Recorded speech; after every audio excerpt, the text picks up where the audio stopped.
Hi folks, it's Dr. CYWES. I am the Carb Addiction Doc, and today's discussion is going to be about optimizing your micronutrient consumption. Minerals, vitamins, trace elements, optimizing your micronutrition. And what I'm looking for you to do is to imagine that you are living on an island. We have access to everything naturally, all forms of food, but you do not have access to commercially bought micronutrients. So soon my friend Eric Berg and I will have a discussion about how to optimize micronutrients from pills and supplements you take. That's what he does. But today we're going to talk about steps, 6 different listed points that you can use to optimize micronutrition from food. So let's get into this. Number 1, in commercially available plants, there is no diet, no vegetarian diet that can adequately give you all the nutrients and the concentrations you need them to provide everything. If you're on a vegetarian or a vegan diet, in order to be nutrient healthy, you have to consume exogenous pill form supplements, because there is no vegetarian or vegan diet that provides everything in the quantities that you're able to eat as a human being. Think that one through. Human beings have evolved to require micronutrients from animals. Are there some plants that can give you some micronutrients? Yes. But we do not have the capacity to consume the volume of plants that's required to give us our required micronutrient substrate. The other issue with plants is because they are pro-inflammatory and low in nutrient yield, the requirement by the human body to process plants requires a much higher daily requirement of micronutrients to be able to do the work in the body, that where the requirement from animal products is far lower. I hope that makes sense. So when you're eating plants, you're burning through micronutrients at a much higher level, so you need much more, and plants are deficient in them. When you are on optimum, as my friend Ken Berry says, proper human diet, you need far less because your body is so much more efficient at using them. The next talk is going to be about RDAs, required dietary allotments or daily allotments, and I'm going to call bullshit on that entire industry. Watch the next video on that. But the first thing is, what are your requirements? Point number 2, part of point number 1 is look to see if there are any specific deficiencies that you currently have or think you have. I just heard a horrendous story of a mother that gave birth to a child with spina bifida. Spina bifida is something that was very common as a condition when I was growing up, when I was a young medical doctor. But we know that it's directly related to folate deficiency. And there may be other causes of spina bifida, but the dominant cause is folate deficiency in the pregnant mother. And if that mother is not taking her prenatal vitamins and not getting them in, and she's deficient in folate, the baby's spine does not develop normally. And that is the primary source of spina bifida, is folate deficiency. An eminently treatable condition that does, in my opinion, require prenatal vitamins as a supplement. So I'm not arguing that you should be completely supplement free, though there are conditions that require those supplements, folate being one of the easy ones in a pregnant mother. However, let's talk about natural supplements. So number 2, the next 5 are going to be 5 individual elements of food that we can eat that are comprehensive, or in combination, comprehensively provide all the minerals, vitamins, and trace elements in the appropriate ratio. And the first one, the number 1, and if you don't like these or if you're allergic to them, that's fine. But the single most important thing, in my opinion, that you can eat are eggs. Eggs, especially the yolk.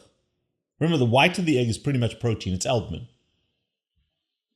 But eggs have everything in them in the right proportion. The two things that eggs are lacking, if we don't eat the shells, calcium and vitamin C, and that's debatable.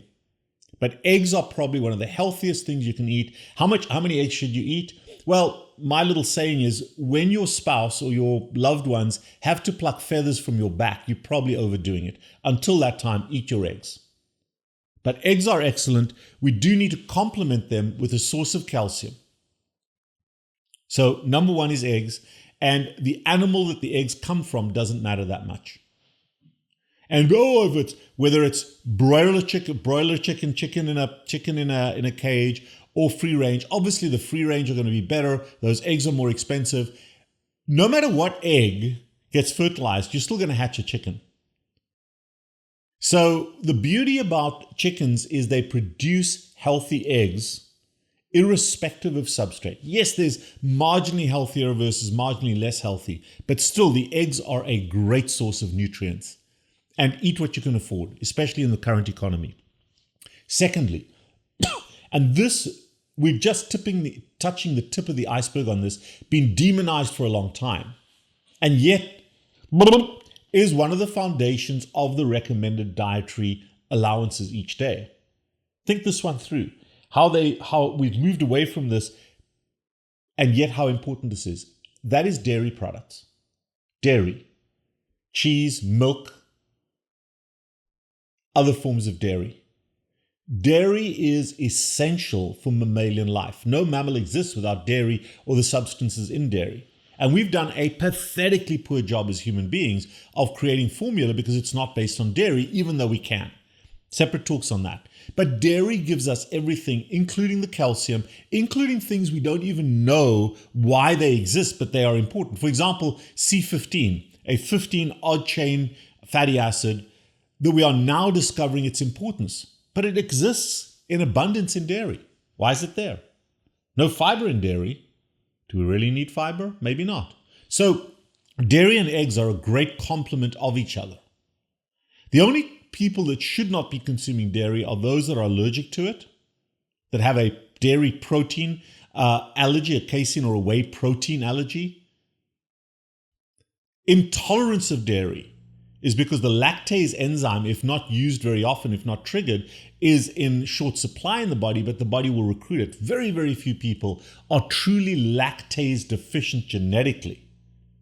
But you've got to upregulate that enzyme. That's the enzyme that breaks down the milk part. The glucose and galactose separates the lactose. Lactose is two saccharides, glucose and galactose, and it breaks those bonds so you can absorb them.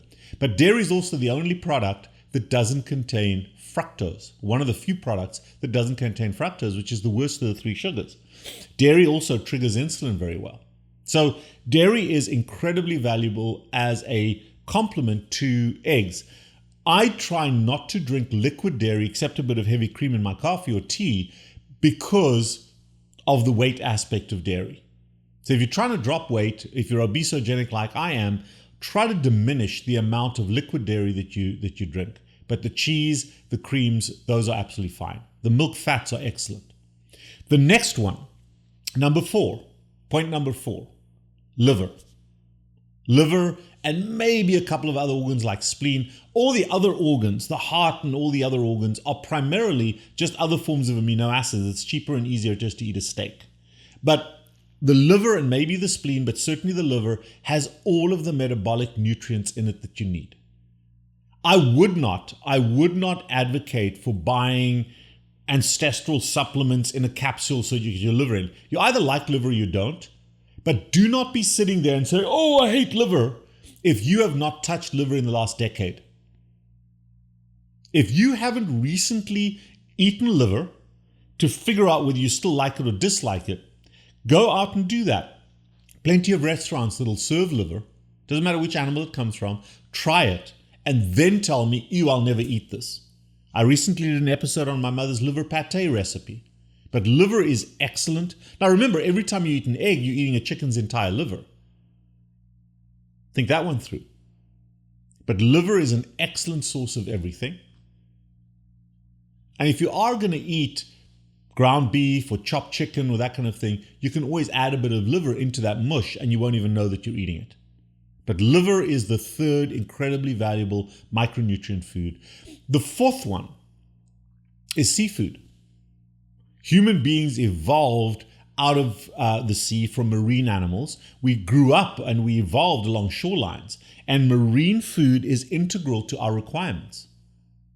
Not only the fatty acids, the 3 omega fatty acids, but also the micronutrients, the DHA, which is the 3 omega fatty acids, but other micronutrients, calcium and other micronutrients in the right ratios that come from seafood products. And yes, you can eat your salmon, you can eat your fish, but also your oysters, your clams, your mussels, your small fish. We tend to eat the whole fish or most of the whole fish. Your sardines, your anchovies, your herring. Those are excellent, excellent sources of micronutrients. And then the final one on my list is fish roe. Fish roe. Fish roe is the eggs of fish. They contain very high fatty acids, and they contain everything required to create a baby fish.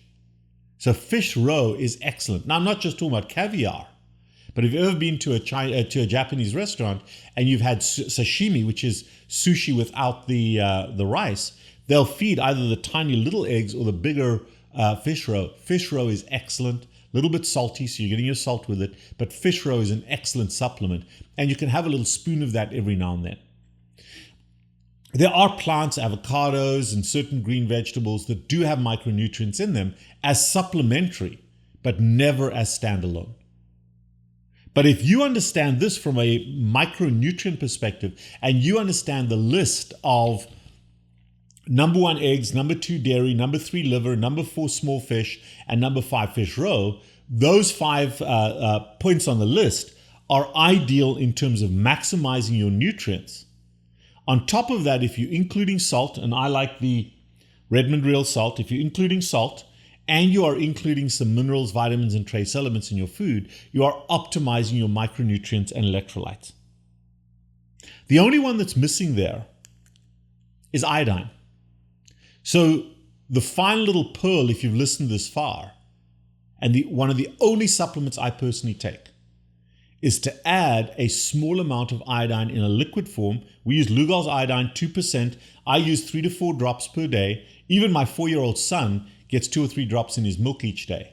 But we add iodine not only for our thyroid, but iodine is essential to the brain. And you don't have to use a huge amount. What you want to do is trickle a little bit in each day. So the only supplements that I personally use, I use DHA fish oil because of my Alzheimer's, and I use iodine. You may require a few more, some magnesium, that kind of thing. But low-level supplementation, we'll talk with my friend Eric Berg to find out his opinion, and his opinion differs quite vastly from mine. And we'll talk about that, but we measure in your blood work, we measure to the extent we can. We can measure several of these. Unfortunately, several of them, you really cannot get accurate measurables by measuring tissue from your body. But you've got to make the assumption that you're getting adequate in if you're taking a little bit in each day. But iodine is that exceptional one for me that you either use as iodized salt or as Lugol's iodine. That's the way you get that in. And those are the strategies that will help you. We haven't talked about macronutrients. We'll talk about that some other day. But I hope this has helped. And as long as you're doing 2 of these 5 on a regular basis as a condiment to your meals each day, you're going to be healthy. You don't need to rely on GNC as your food store. I am the Carb Addiction Doc. If you like this, hit the like button, hit the subscribe button. It helps us to generate more of these. And if you want to consult, if you want to check your blood work, if you want to know if your micronutrients are adequate, set up a consult, 561-517-0642. Anywhere in the world. We do Zoom, we do WhatsApp, we do any of the Teams, or we can do it by telephone call. Or you can come into the office in person. I hope this has helped.